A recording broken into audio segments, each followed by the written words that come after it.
This presentation will review the outcome measures template. The same template that was used in the concept proposal phase will be used for the grant proposal phase. Therefore, since you have already completed a version of the outcome measures template for your concept proposal and should be familiar with how to complete it, we will do a quick review of the main requirements for the template and discuss making revisions and uploading the template for the grant proposal phase.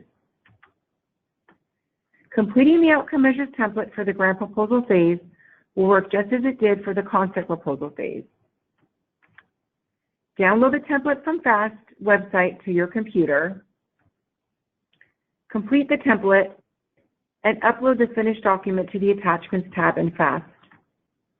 Alternatively, you may use a copy of the template submitted with the concept proposal and make revisions to the template as needed. However, keep in mind that you must upload the template in the Attachments tab for the grant proposal phase. And as before, the template must be uploaded as a Word document.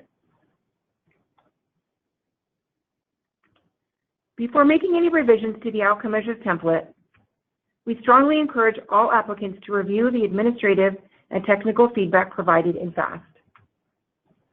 This should provide a guide to the areas in the outcome measures that could be improved with some revision.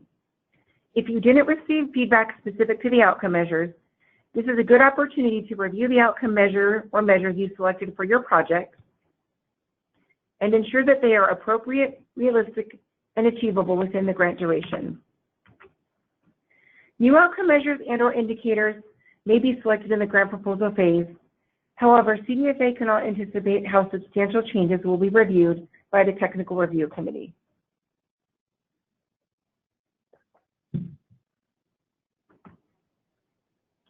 As you prepare to review and update the outcome measures template from the concept proposal phase, there are a few key points to keep in mind. All outcome measures, indicators, and/or sub-indicators selected must be achievable within the grant duration. Note that this is a change from 2019 when only one outcome measure and associated indicator had to be achieved within the grant duration. Recipients are required to report on all outcomes and associated indicators identified. So please do not overstate outcomes or select outcomes and indicators that cannot be reasonably achieved within the grant duration in an effort to improve the likelihood of funding. This is important to keep in mind because failure to successfully achieve outcome measures may adversely affect an applicant's ability to receive funding in the future. As you prepare the outcome measures for the grant proposal phase, also keep in mind that all projects must select at least one outcome measure and associated indicator. All numerical estimates provided should be reasonable. The number of outcomes or indicators selected is not a factor in scoring criteria. And although the template does have a page limitation, content provided should be appropriate, necessary, and responsive to the intended purpose of the template.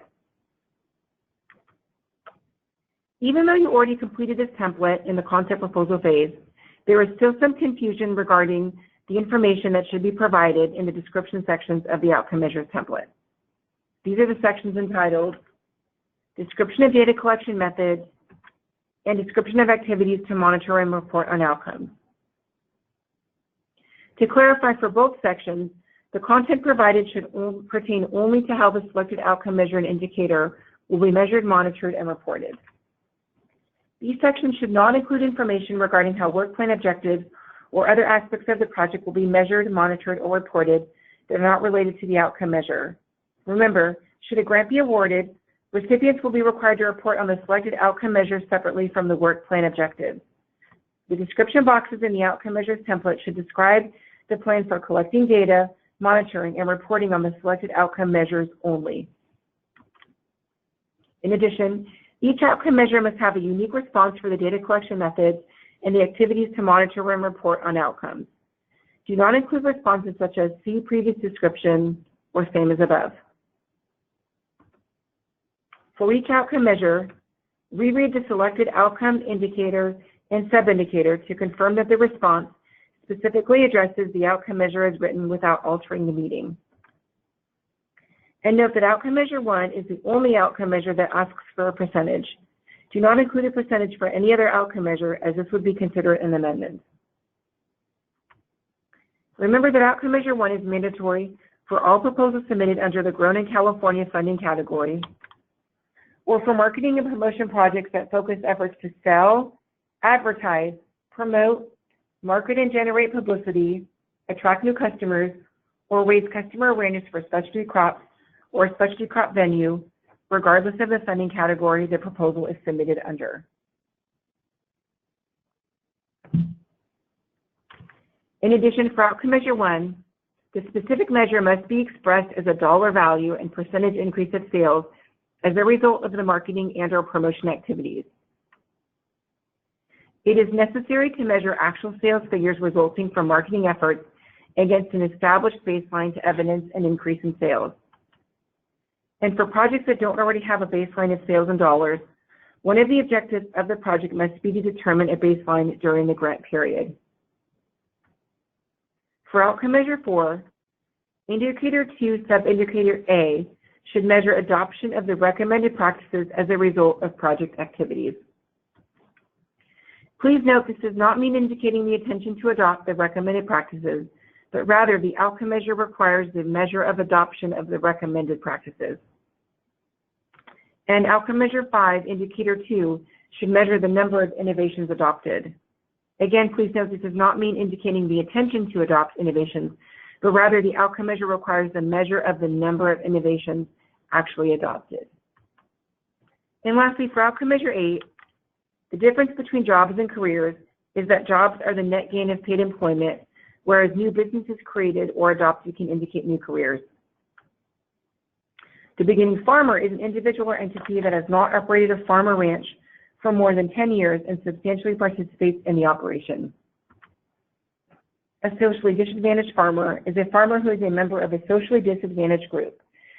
A socially disadvantaged group is a group whose members have been subject to discrimination on the basis of race, color, national origin, age, disability, and where applicable, sex, marital status, familial status, parental status, religion, sexual orientation, genetic information, political beliefs, reprisal, or because all or a part of an individual's income is derived from any public assistance program. This concludes the outcome measures presentation. Thank you.